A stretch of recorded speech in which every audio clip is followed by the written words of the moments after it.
Shopping মলে ঢোকার সাথে সাথে আপনার এই ব্রেনটা চুরি হয়ে যায়। খেয়াল করছেন কি, কোনো শপিং মলে ঢোকার পর আপনার পকেট খালি না হওয়া পর্যন্ত সেই শপিং মল থেকে কোনোদিনও বের হতে পারেন নাই। শপিং মলে আপনার কাছে কোনো বস্তু বিক্রি করতেছে না, বরং আপনার এই ব্রেনটাকে আস্তে আস্তে হ্যাক করে নিতেছে। আজকের ভিডিওতে আমি সেই সব ডার্ক সাইকোলজি ফাঁস করব যা বড় বড় কোম্পানিরা আপনার পকেট কাটতে ব্যবহার করে। ভিডিওর শেষের অংশটি শুনলে আপনি চমকে যাবেন যে কত সহজভাবে তারা আমাদের বোকা বানাইতেছে। শপিং মলে ঢোকার পর কি কখনো আপনার মনে হয়েছে যে সময় থমকে গেছে? একে বলা হয় গ্রিন এফেক্ট।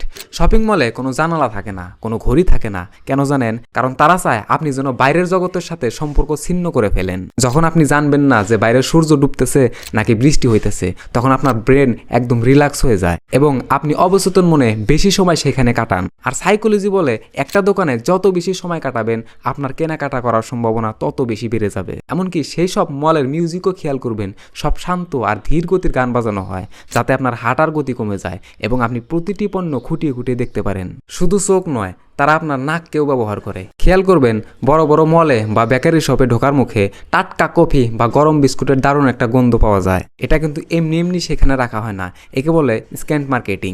এই বিশেষ গন্ধ আপনার মস্তিষ্কে অর্থাৎ আপনার ব্রেনের সেই অংশকে উত্তেজিত করে ফেলে যা আপনাকে ক্ষুধার্ত বা আবেগপ্রবণ করে তোলে। ফলে আপনার হয়তো কোনো বস্তু কেনার পরিকল্পনা ছিল না, কিন্তু সেই গন্ধে মাতাল হয়ে আপনি খাবার বা দামি পারফিউম কিনে ফেলেন। ট্রলির চাকার আওয়াজ খেয়াল করছেন?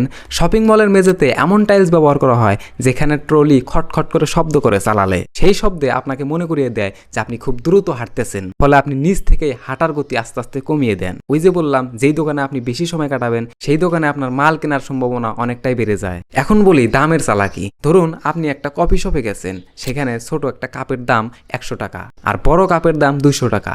আপনি হয়তো 100 টাকারটাই নিতেন বা ক্রয় করতেন, কিন্তু তারা মাঝখানে 150 টাকার একটা মিডিয়াম কাপ রেখে দেয়। এটাকে বলে ডিকো এফেক্ট। এই বিষয়ে আমি আগের ভিডিওতে বলছিলাম। এই 150 টাকার মিডিয়াম কাপটা রাখা হয়েছে যাতে আপনার মনে হয় আরে আর মাত্র 50 টাকা দিলেই তো ডাবল সাইজ পাইতেছি। আসলে আপনি বড় কাপটা কখনো কিনতেনই না, কিন্তু মিডিয়াম সাইজের সাথে তুলনা কইরা বড় টাকা আপনার কাছে সস্তা মনে হয়েছে। আর মাথায় রাখবেন, কোম্পানিগুলোর লাভ এইখানেই। শপিং মলের সবচেয়ে পরিচিত ট্রিক হলো 99 টাকা, 499 টাকা বা 999 টাকা। আমরা সবাই জানি যে 1 টাকা কম, কিন্তু আমাদের এই ব্রেন বাম দিক থেকে সংখ্যা পড়া শুরু করে। যখন আপনি 999 টাকা দেখেন, আপনার ব্রেন সেটাকে 1000 নয় বরং 900 ঘরের কিছু একটা ভাবে। আরেকটা জিনিস হলো প্রাইস অ্যানকরিং।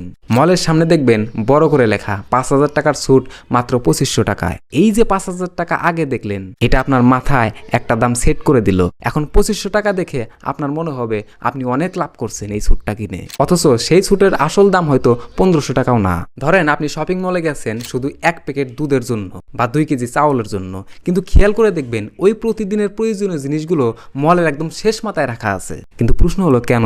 কারণ ওইটুকু রাস্তা যেতে যেতে আপনার চোখে পড়বে শত শত রঙিন প্যাকেট, চকলেট আর ঘর সাজানো জিনিস। কোম্পানি জানে খালি হাতে ওই রাস্তা পার হওয়া আপনার জন্য কঠিন।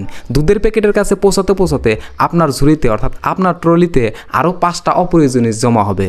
এটাকে বলে টার্গেটিং ইম্পালস বাইং।